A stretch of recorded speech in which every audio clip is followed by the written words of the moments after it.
My grandmother came from Russia, a satchel on her knee. My grandfather had his father's cap he brought from Italy.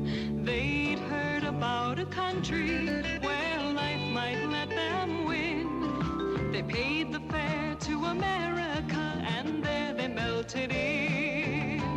Lovely Lady Liberty with her book of recipes.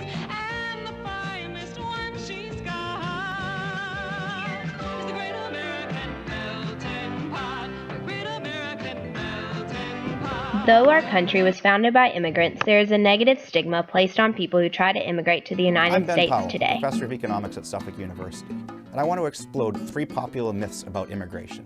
Immigration is a contentious issue, but unfortunately, a lot of the public debate is centered on the wrong things.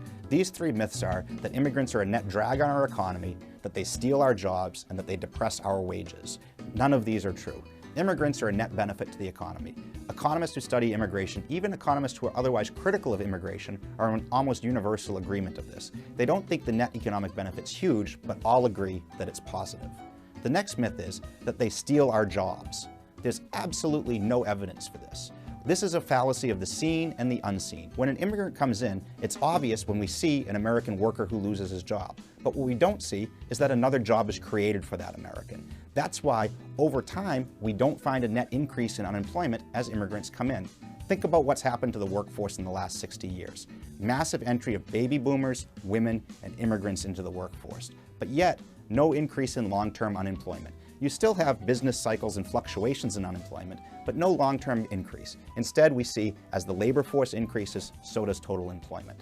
That brings us to wages. So we add more workers to the workforce. Mustn't that depress U.S. wages? Again, we don't find much evidence for this. In fact, the only wage depression that economists find is when you look at just people without a high school diploma in the United States, and even there, the negative effect on their wages is very small. And the reason is, immigrant labor is different than the domestic labor. They bring a different skill set.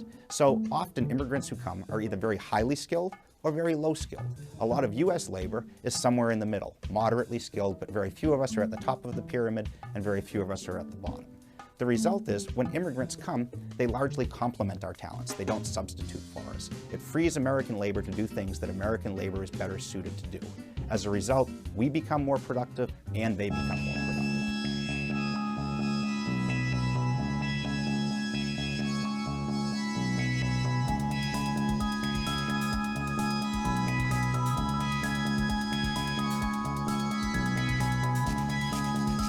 These young people who've lived their whole life, except maybe a year or two, in the United States, and you reject them, and you make them go back to a country they don't know. You take them out of a culture that they love and they contribute to through their education, through being in the service. Well, it's a mystery how a Christian who says, I am a Christian, can be so harsh. What's the great secret in America, huh? The one we all know.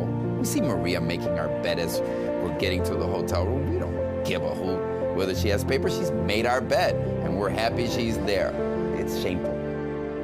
This idea that people are walking around in fear, it just strikes me as un-American. It also strikes me as a problem that we should work to find a solution to. The President of the United States can single-handedly make sure that every dream kid in this country has a work permit tomorrow, has a driver's license tomorrow. He can't legalize them, he can't make them permanent residents, but he can give them a work permit. They've gone to school, they've worked hard, they've gone to college.